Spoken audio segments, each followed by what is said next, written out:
کہ دین کے بارے میں تمام مسلمانوں کا یہ متفقہ فیصلہ ہے اور یہ حقیقت پر مبنی ہے کہ ہمارا دین یعنی اسلام ایک مکمل دین ہے، اس میں کوئی نقص نہیں ہے، اس میں کوئی کمی نہیں ہے۔ تو اگر ہم یہ کہیں کہ سیاست اللہ کا حکم ہے اور پھر 90% انسانی زندگی کا حصہ سیاست سے متعلق ہو، تو یہ کیسے ہو سکتا ہے کہ اس سیاست کا دین کے ساتھ تعلق نہ ہو؟ لا محالہ دین کے ساتھ اس کا تعلق ہے۔ اگر ہم کہیں کہ سیاست کا دین کے ساتھ کوئی تعلق نہیں تو دین نامکمل ٹھہرتا ہے، دین ناقص ٹھہرتا ہے کہ ایک زندگی کے بہت بڑے حصے کو ڈسکس ہی نہیں کرتا۔ ایسا نہیں ہے، دین اس حصے کو شد و مد کے ساتھ ڈسکس کرتا ہے جسے ہم نے اگنور کر رکھا ہے۔ تو آج ضرورت اس امر کی ہے کہ بالخصوص نوجوان طبقہ اس تصور کو سمجھے کہ سیاست نہ صرف ہمارے لیے لازم ہے بلکہ ہمارے دین کا 90% حصہ ہے، اور ہم نے اس میں بڑھ چڑھ کر حصہ لینا ہے، اس کو اپنی زندگی میں لانا ہے۔ اس کے بغیر کوئی زندگی نہیں۔ آپ سیاست سے غیر متعلق یا لا تعلق ہو کے نہیں رہ سکتے۔ بہر طور آپ اس نظام کا حصہ ہیں، ایک ریاست کے اندر رہتے ہیں، ریاست کے اندر ایک نظام قائم ہے۔ دیکھنا یہ ہے کہ آیا وہ نظام ہمارے دین کے ساتھ میل کھاتا ہے یا نہیں۔ اگر وہ ہمارے دین سے میل کھاتا ہے تو اس نظام سیاست کو اپنائیں، اس کے ساتھ جڑیں، اس کا حصہ بنیں، بڑھ چڑھ کر اس میں حصہ لیں۔ لیکن اگر وہ ہمارے دین کے ساتھ مطابقت نہیں رکھتا تو اس نظام سے لا تعلق ہو جائیں، اپنے نظام کی بات کریں۔ ہمارے پاس ایک کامل دین ہے، مکمل نظام حیات ہے ہمارے پاس، اسے اپنائیں، اس سے متعلق ہو جائیں، متمسک ہو جائیں، اس کو اپنی زندگی میں لائیں اور سیاست کا مزاج بدل دیں۔ موجودہ سیاست کا مزاج بدل دے۔ موجودہ سیاست کا مزاج جمہوری ہے، اسے اسلامی مزاج دے دیں۔ اس وقت ہمارے ملک میں جمہوری سیاست چل رہی ہے، ہم نے اسلامی سیاست کرنی ہے۔ یہ دو مختلف و متضاد چیزیں ہیں، اس بات پہ توجہ دیں خصوصی طور پہ کہ جمہوری سیاست ایک الگ شے ہے، اسلامی سیاست ایک الگ شے ہے۔ اگر کسی کی سمجھ میں یہ بات نہ آ رہی ہو تو مختصراً سمجھاتا ہوں کہ جمہوری سیاست اقوام کو تقسیم کر کے کی جاتی ہے، اسلامی سیاست اقوام کو متحد کر کے کی جاتی ہے۔ اسلامی سیاست کی بنیاد وحدت ہے، جمہوری سیاست کی بنیاد تقسیم ہے۔ جمہوریت میں جتنی زیادہ جماعتیں منائیں، جمہوریت اتنی مضبوط ہوتی ہے، اتنی پھلتی پھولتی ہے۔ اسلام جماعتوں کی اجازت نہیں دیتا، وحدت اختیار کر کے رہنے کا حکم دیتا ہے، ایک جماعت بن کے رہنے کا حکم دیتا ہے۔ یہ ہے بنیادی ڈفرنس جمہوری سیاست اور اسلامی سیاست میں۔ ہم نے کیا کرنا ہے؟ چونکہ ہم مسلمان ہیں، اگر تو ہم مسلمان نہیں، پھر ہمیں حق ہے جو سیاست چاہے کریں. غیر مسلم کو حق حاصل ہے، وہ جمہوری سیاست کرے، اسلامی سیاست کرے، جو سیاست بھی کرے. لیکن مسلمان کو اس بات کا حق حاصل نہیں ہے کہ وہ اسلامی سیاست کے سوا کوئی سیاست کرے. اس لیے کہ وہ سیاست جو اسلامی نہیں ہوگی تو غیر اسلامی ہوگی. خواہ وہ جمہوری سیاست ہو، خواہ وہ عاملانہ سیاست ہو، بادشاہانہ سیاست ہو، کچھ بھی ہو، وہ غیر اسلامی ہوگی. تو مسلمان کو غیر اسلامی کام کرنے کی اجازت نہیں ہے. تو اب دوستان محترم، آج مسلمان بری طرح جمہوری سیاست کے شکنجے میں جکڑا جا چکا ہے.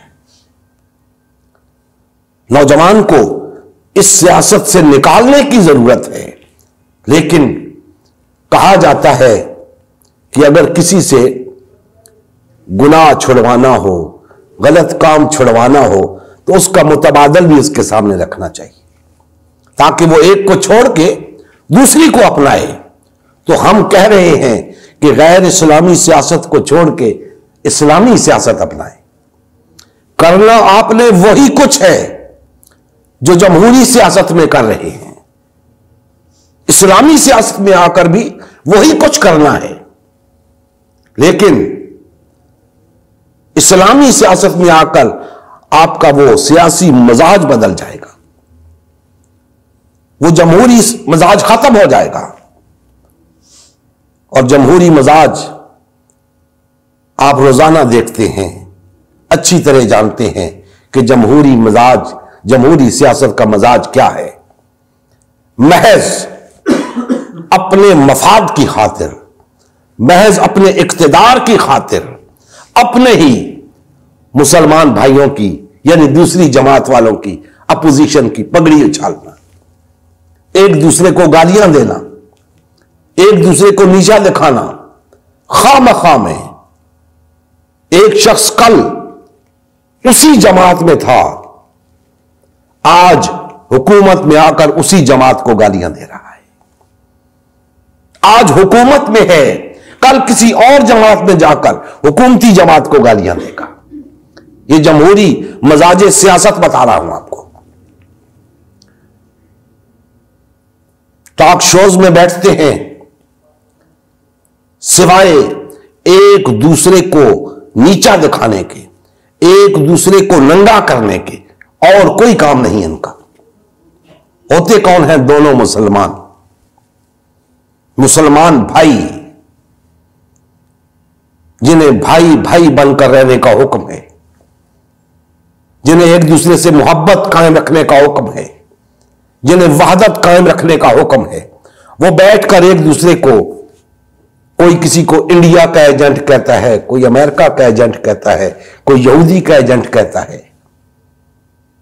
ایک دوسرے کو الزام دے دے کر انہوں نے کہیں کا نہیں چھوڑا، ایک دوسرے کو ننگا کرتے ہیں. اور پھر جو ویڈیوز سامنے آتی ہیں جو لائیو نشر نہیں ہوتی، آپ دیکھتے ہوں گے ان کے اندر کیا ہوتا ہے. تو جمہوری سیاسی مزاج جو ہے وہ نوجوان نسل کے اخلاق اور کردار کو تباہ کر رہا ہے. نوجوان نسل کو وہ کچھ سکھا رہا ہے جو اسے نہیں سیکھنا چاہیے. نوجوان نسل کسی قوم کا مستقبل ہوتی ہے. نوجوان نسل کی تربیت بڑے اچھے انداز میں ہونی چاہیے، لیکن اچھا انداز جمہوری سیاسی مزاج میں نہیں ملے گا. لہذا اس نظام سیاست کو بدلنا ہوگا. نظام سیاست کو بدلنے کے لیے ہمیں دیکھنا ہوگا کہ آیا اس کے متبادل کیا ہے. تو یہ جمہوری نظام سیاست اگر ہم اس کو بدلنا چاہتے ہیں، اور بدلنا چاہیے، کیونکہ ہمارے پاس اسلامی نظام سیاست موجود ہے. تو جمہوریت کو ترک کر کے اسلام کو اپنانے سے سیاست کا مزاج بدل جائے گا. اس لیے کہ جب جمہوریت میں تھے تو ہم سب تقسیم تھے، متفرق تھے، مختلف پارٹیوں میں تقسیم تھے، مختلف جماعتوں میں تقسیم تھے. جب اسلام کی طرف آئے تو جماعتیں ختم، پارٹیاں ختم، ایک جماعت بن گئے. اور جب ایک جماعت بن جائیں گے تو ایک جماعت کے اندر الیکشن کی ضرورت نہیں ہوتی. یہ دوسرا نقطہ آپ کو بتا رہا ہوں. الیکشن کے لیے متعدد جماعتوں کی ضرورت ہوتی ہے، اور جب ہم ایک جماعت بن جائیں گے تو الیکشن کی ضرورت نہیں رہے گی. لہذا ہمارا یہ لڑنا بھیڑنا ختم ہو جائے گا، یہ جھگڑے ختم ہو جائیں گے. کوئی حزب مخالف نہیں ہوگا. وہی لوگ اس جماعت کے اندر جو ہیں وہی حزب اقتدار بھی ہوں گے، حزب مخالف بھی ہوں گے. صحیح بات ہوگی تو سب اس کو تسلیم کریں گے، غلط ہوگی تو سب اس کی مخالفت کریں گے. ایسا نہیں ہوگا کہ غلط بات بھی ہے تو چونکہ حزب اقتدار نے کہی ہے تو سب تسلیم کریں. کیوں تسلیم کریں بھائی؟ غلط ہے. یہی مزاج ہم نے بدلنا ہے. اور دوستان محترم، آج کا المیہ یہ ہے کہ ہمارے اکابرین نے، ہمارے مذہبی پیشواؤں نے، ہمارے سیاسی رہنماؤں نے جمہوریت کو اسلام قرار دے رکھا ہے. جمہوریت کو اسلام قرار دے رکھا ہے اور کہا جاتا ہے کہ جمہوری سیاست ہی نبوی سیاست تھی، جمہوری سیاست ہی اسلامی سیاست ہے. میں بڑے ادب کے ساتھ ان اکابرین سے، ان مذہبی پیشواؤں سے، ان سیاسی رہنماؤں سے پوچھتا ہوں کہ اگر جمہوری سیاست ہی اسلامی سیاست ہے تو آپ کو کون سی مجبوری لاحق ہے کہ آپ جمہوری سیاست، اسلامی سیاست کو جمہوری سیاست کہتے ہیں؟ اگر یہ اسلامی سیاست ہی ہے تو پھر اسلامی سیاست کہو، اسے جمہوری سیاست کیوں کہتے ہو؟ کیا مجبوری ہے؟ پتا چلا نہیں، جمہوری سیاست اور شے ہے، اسلامی سیاست اور شے ہے. اسی لیے اسے اسلامی جمہوری سیاست قرار دیا گیا. اور میں پچھلے درس میں بتا چکا ہوں کہ اسلامی جمہوری سیاست کوئی شے نہیں. جس طرح ہندو جمہوری سیاست کبھی نہیں سنی آپ نے، عیسائی جمہوری سیاست کبھی نہیں سنی، سکھ جمہوری سیاست، یہودی جمہوری سیاست کبھی نہیں سنی، تو یہ اسلامی جمہوری سیاست کہاں سے آ گئی؟ یہ محض لیبل لگایا گیا ہے، اس کا حقیقت سے دور دور تک کوئی تعلق نہیں. جمہوریت تو ایک باقاعدہ دین ہے جو وضع کیا گیا ہے اسلام کے مقابلے میں. آپ کہتے ہیں کہ یہ اسلام ہے، یہ عین اسلام ہے؟ ہرگز نہیں. جمہوریت ہے، اسلام ہے. کبھی بھی جمہوریت اور اسلام اکٹھے نہیں ہو سکتے. اسلام کا مزاج شورائی ہے، جمہوریت کا مزاج انتخابی ہے. الیکشن اور سلیکشن میں بہت فرق ہوتا ہے. جب الیکشن ہوتا ہے تو با اثر شخص، مالدار شخص، معاشرے کے اندر صاحب حیثیت شخص، حتیٰ کہ وہ بدعنوان ہی کیوں نہ ہو، کرپٹ ہی کیوں نہ ہو، وہ سبقت لے جاتا ہے الیکشن میں، لیکن سلیکشن میں صرف اہل اور باکردار شخص ہی آگے آ سکتا ہے، اسے ہی سلیکٹ کر کے آپ آگے لا سکتے ہیں۔ تو جمہوریت کے اندر الیکشن ہے، اسلام کے اندر سلیکشن ہے۔ تو انتخابات کا معاملہ اسلام کے اندر نہیں ہے، اسلام کے اندر الیکشن نہیں ہے۔ آپ دیکھتے ہیں ہمارے ہاں الیکشن ہوتا ہے تو ہمارے مسلمان بھائی جو الیکشن لڑ رہے ہوتے ہیں اور جو ان کے سپورٹرز ہوتے ہیں، ایک دوسرے کے ساتھ کیا کرتے ہیں؟ صرف اپنی نشست جیتنے کے لیے دوسرے پر وہ الزامات لگاتے ہیں، دوسرے کو ایسا ننگا کرتے ہیں کہ وہ بیچارہ شرم سے ڈوب مرے۔ بے دریغ پیسہ لوٹایا جاتا ہے، زمین خریدے جاتے ہیں، اسر و رسوخ استعمال کیا جاتا ہے۔ تو اس طریقے سے کروڑ روپیہ صرف کر کے جو لوگ اسمبلی میں آتے ہیں وہ آ کر دین کی بات کریں گے، وہ آ کر قوم کی خدمت کریں گے؟ ہرگز نہیں۔ وہ 10 کروڑ لگا کے آتے ہیں، 50 کروڑ بنا کے جاتے ہیں۔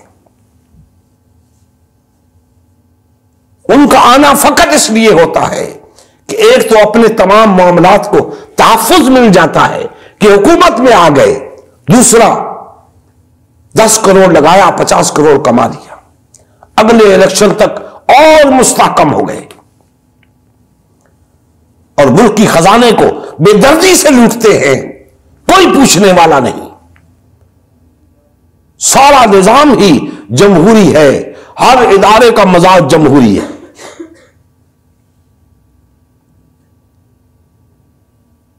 عدالتی نظام دیکھیں تباہ ہو چکا ہے، عدالتی نظام کٹ پتلی بنا ہوا ہے حکمرانوں کے سامنے۔ جیسے حکمران چاہتے ہیں عدالتیں ایسے فیصلے کرتی ہیں۔ انصاف بکتا ہے، عدالتیں بکتی ہیں، وہاں کیا عدل ہوگا، وہاں کیا انصاف ہوگا؟ یہ سب کچھ اس جمہوری معاشرے میں ہو رہا ہے۔ اگر ہم اس جمہوری معاشرے کو اسلامی معاشرہ بنانا چاہتے ہیں تو ہمیں اس نظام سیاست کے مزاج کو بدلنا ہوگا۔ ہمیں ہر کام عدل کی بنیاد پہ کرنا ہوگا، اپنے اندر بھی عدل قائم کرنا اور پھر اوپر جا کے بھی عدل قائم کرنا، پورے معاشرے کو عدل کا گہوارہ بنا دینا، کسی شخص کے ساتھ کوئی زیادتی نہ ہو، کوئی ظلم نہ ہو۔ یہ ہے اسلامی مزاج سیاست کہ تمام لوگ ایک دوسرے کے ساتھ نیک کاموں میں تعاون کریں، غلط کام میں کوئی کسی کے ساتھ تعاون نہ کرے۔ صلی اللہ علیہ وآلہ وسلم کی زندگی کا مقصد غلبہ دین اسلام تھا۔ اس مقصد کے حصول کے لیے امت مسلمہ کی تشکیل ہوئی۔ امت مسلمہ نے نبی کریم صلی اللہ علیہ وآلہ وسلم کی سیادت و قیادت میں اسلام کو غالب و نافذ کیا۔ جب تک امت مسلمہ میں وحدت رہی، اسلام کا غلبہ برقرار رہا۔ جیسے ہی امت مسلمہ میں تفرقہ رونما ہونا شروع ہوا، یعنی پارٹی بازی شروع ہوئی، اسلام کا غلبہ جاتا رہا۔ آج غلبہ دین اسلام کی بحالی کی واحد صورت امت مسلمہ کی تشکیل نو ہے۔ الحمدللہ ہم نے غلبہ دین اسلام کی بحالی کے لیے اللہ کے رسول کی جماعت امت مسلمہ کو بحال و فعال کرنے کا بیڑا اٹھایا ہے۔ یہ ہمارا ہی نہیں، ہر کلمہ گو کا اولین فریضہ ہے کہ ہر قسم کے باطل اور طاغوتی نظام کے خلاف اٹھ کھڑا ہو اور غلبہ دین اسلام کی بحالی کے لیے فرقہ واریت اور پارٹی بازی سے کنارہ کش ہو کر صرف اور صرف امت مسلمہ کو بحال و فعال کرنے میں اپنا تن من دھن لگائے۔ اس مشن کا حصہ بن کر اپنا فرض منصبی ادا کیجیے، حق مسلمانی ادا کیجیے۔ مزید تفصیل کے لیے ہمارا یوٹیوب چینل امت مسلمہ سبسکرائب کریں۔